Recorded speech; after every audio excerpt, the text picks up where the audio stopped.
Hello, it is Tuesday the 15th of September 2020. I hope you all had great weekends and a great start to the week. In today's video, we're going to be comparing monophonic with polyphonic, monochaotic with polychaotic. That's right, we're going to be comparing the Pendulate with the Generate, two new synths from Newfangled Audio. The monochaotic Pendulate is available to download for free. Check out the link in the description for more info. The polychaotic Generate is the elder sibling. I featured the Pendulate in last Tuesday's video. If you haven't seen it already, there's a link floating around here somewhere, and I decided that the best way to get to know it was to build a simple production. So that is what I did, and it sounded like this.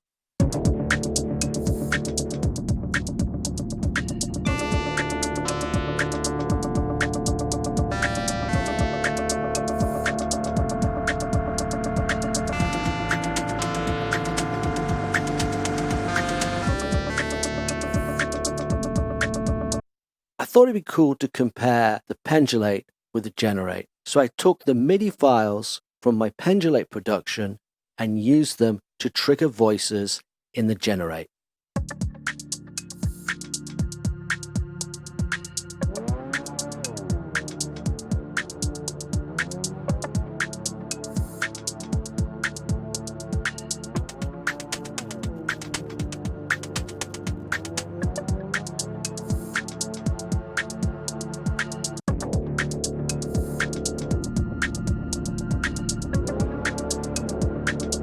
Let's start by looking at the generator section of the synth. And we're going to compare the bass and the lead instrument in the Pendulate production with the bass and the lead instrument in the Generate production. Here we have the two of them from the Pendulate production.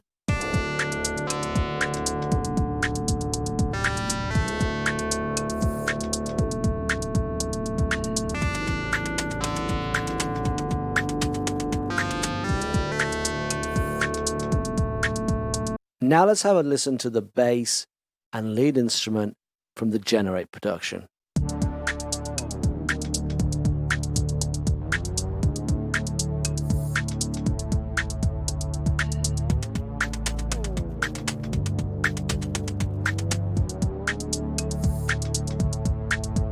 One of the first things that stands out to me is the contrast.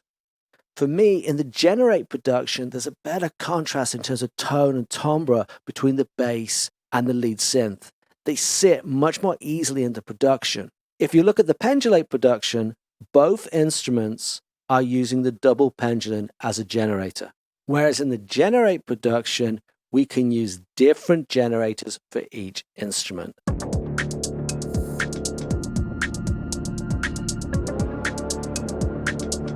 Let's try setting the lead instrument to the same generator as the bass and see what it sounds like.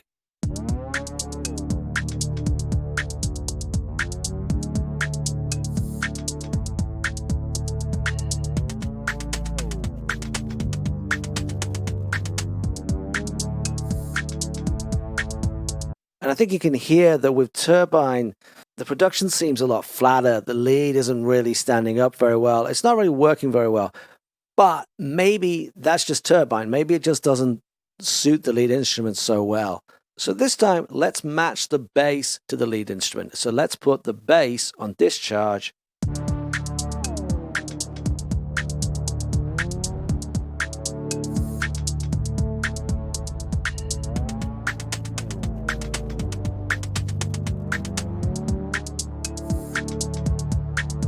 Now, yes, no doubt, the production feels a little bit more lively this way. It does. But I still think you're missing that fundamental contrast between the bass and the lead. Let's drop the bass back into Turbine and have a quick listen.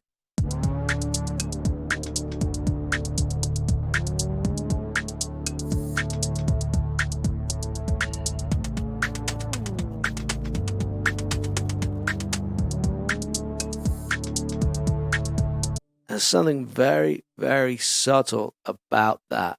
The contrast and texture is really helping the production, but it's doing it in a very complementary way. This chaotic generator is a very interesting tool.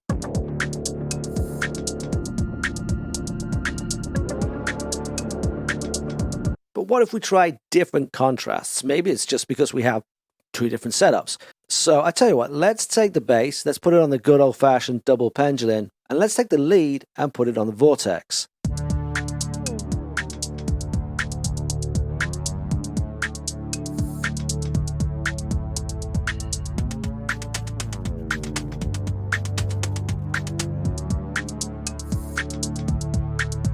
Now, I actually quite like the lead instrument with the Vortex. It's giving it some shift and movement and making it a little brighter, but I don't think it sits as well in the production. It doesn't feel like it's from the same musical world anymore. And yeah, the double pendulum is fine on the bass like that, it is. It's kind of sinking it back into the production a bit more, which you might want, but it sounds a little bit dull and a little lifeless.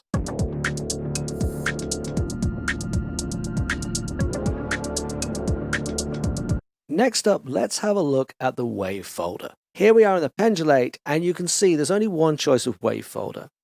Let's have a quick listen to what that sounds like when it's applied to dynamic rotors, which I used as a kind of ear candy percussive effect in the Pendulate production.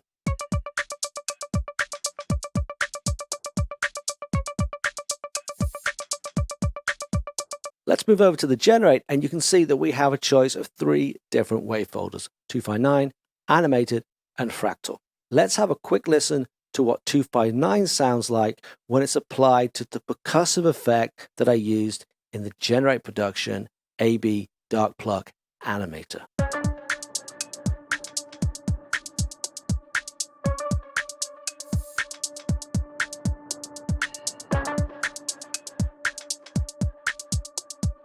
Now, immediately you can hear there's a lot more going on in that than there was in the monophonic Pendulate.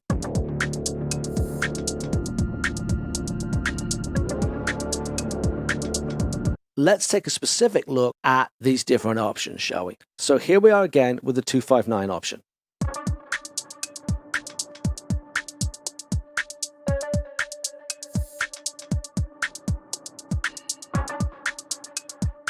Now, let's have a listen to the exact same part, but this time through the animated option.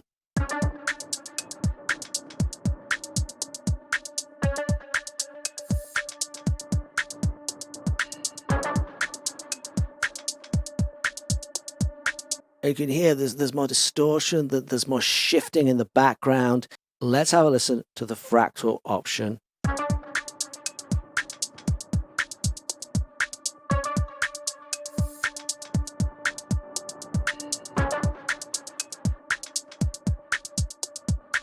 Now, for me, the Fractal option actually is cleaner for most of the loop until it really cranks up, and then it starts to clip and distort and kind of fuzz up.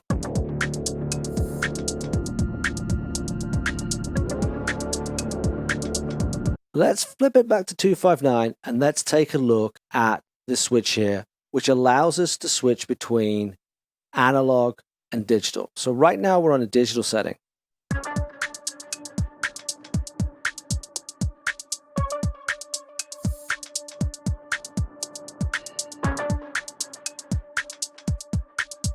Let's flip it to analog.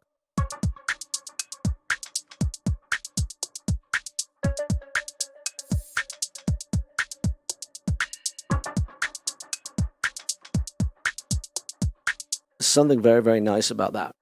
It's particularly effective if you use it on bass synths. It's almost like muting the string when you're playing a bass guitar. It's a very, very nice effect.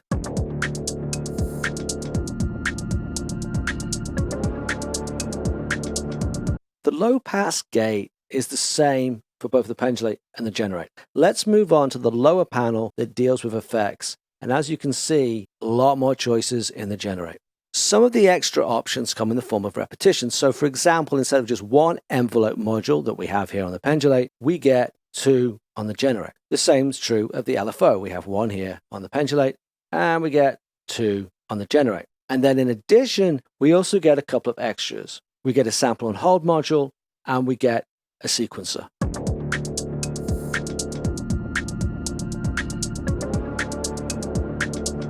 Let's take a look at the sample hold option, and to do that, we're going to take a look at the lead instrument and some automation that I programmed in using the sample hold to create some contrast and a little bit of variation in what is otherwise a little bit too repetitive. Let's have a listen to this short loop without the automation on the sample hold.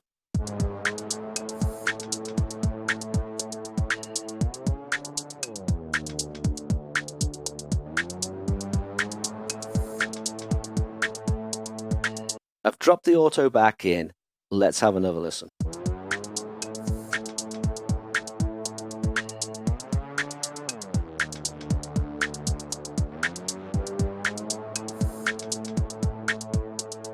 And you can hear that by automating the sample hold, it's introducing this really great kind of randomness, this kind of fizzy kind of noise that's coming into the system.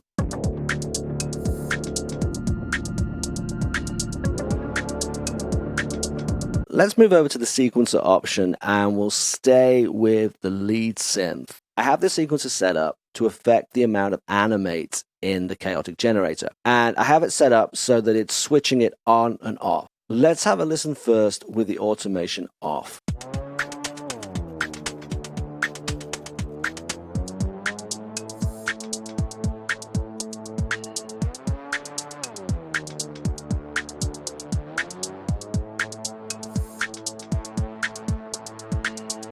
Now let's listen again, this time with the automation.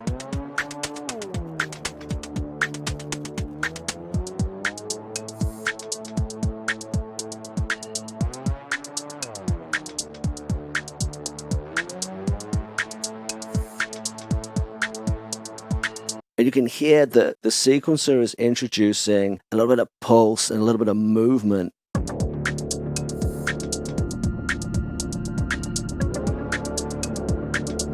It's in the effects sections that you really start to see big differences with the generator. You get EQ, chorus, delay, and reverb, and a limiter all included with the generator. Let's start by taking a quick look at the delay and reverb options within the generator. And to do that, we're going to have a listen to our lead instrument. You can see here that I've got two automations queued up. One is to control the delay level, and one is to control the reverb level. Let's have a listen to our lead instrument without the automation.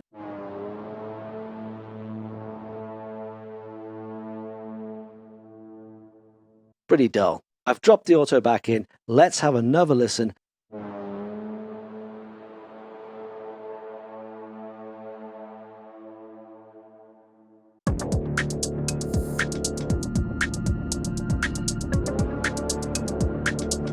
Let's have a look at the limiter section that comes with the generator. Let's listen to something that needs a lot of dynamics, something percussive, and that's our dark pluck animator that we're using as our kind of ear candy kind of percussive effect. Now you can see right here, I've got the compression set at 12%. Let's crank it all the way up to a generous 82-ish kind of percent and have a listen to this short loop.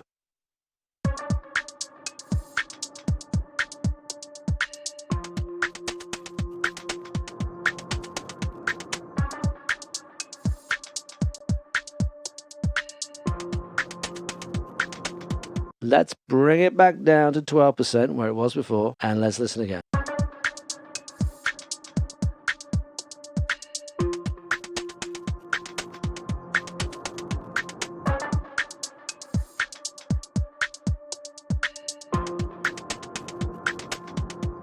And you can hear there is much more space and depth, particularly for that ambient effect that's bleeding in.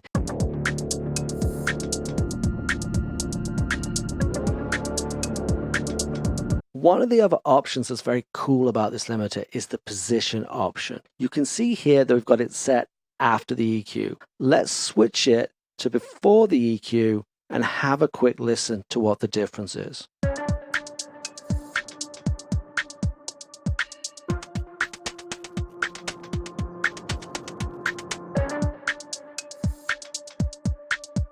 And you can hear it's much duller, it's much less exciting. Let's flick it back to after EQ and have another quick listen.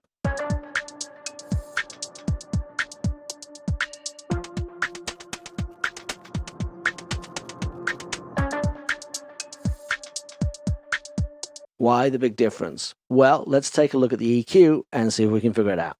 And straight away, we can see why. We've got like a 3.5 dB gain. And what that's doing is it's smacking it up against the limiter and giving us a kind of spank and some kind of energy.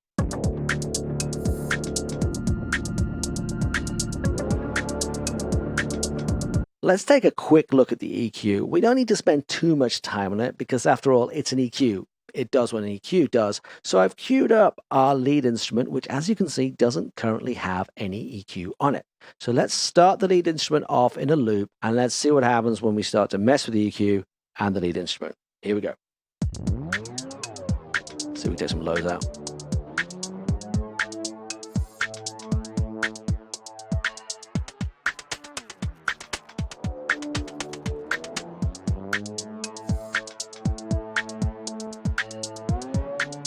Bit of boosting. High frequency. Boring high frequency. What about that? Oh, that's different. Let's give some high frequency back. Oh, I quite like that. It's sort of Blade Runner meets The Swarm.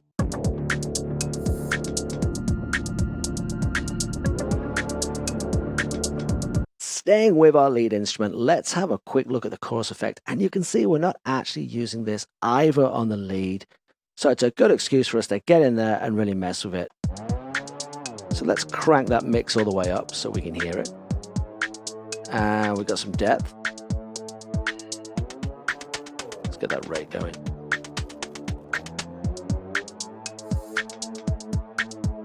Oh, that's better. What's this feedback do?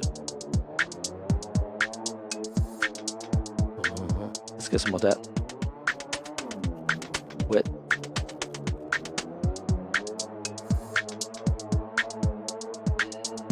Oh yeah, that's the phase consistency gone. We'll be hearing that in a minute. You can high pass it. I quite like that. I mean, not that extent of it, but that's interesting. Let's bring the depth down.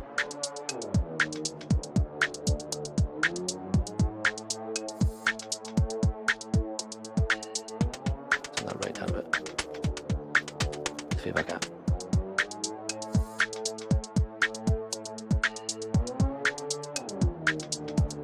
Let's try it out.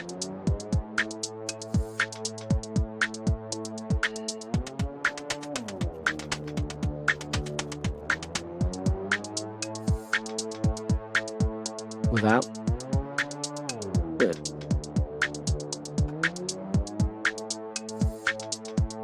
I do like how that's creating an additional shifting texture around the lead.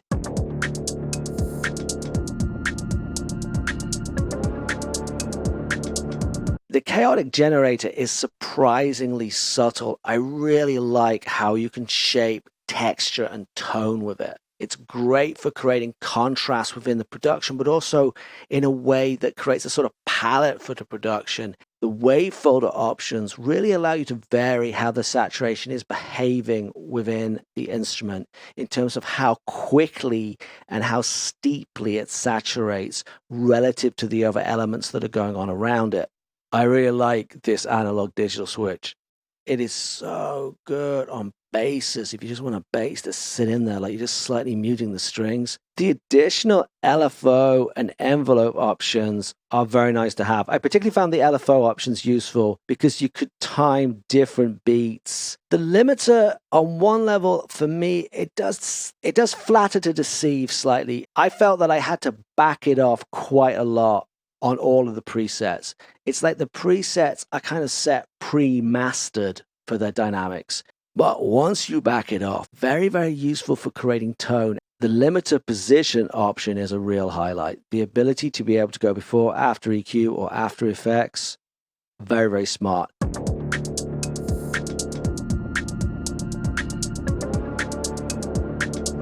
There's no doubt that the Generate is a far more comprehensive, in-depth instrument with more layers and potential customization options and creative options. It is, on the other hand, quite complex. And when you first open it up, nowhere near as intuitive as the Pendulate. With the Pendulate, you can pretty much just kind of get going, jump in with both feet. The interface on the Generate is a lot more intimidating. And what it's capable of is a lot more subtle. There's certainly more of a learning curve with the Generate. My advice, go download the Pendulate for free and try it out in your productions.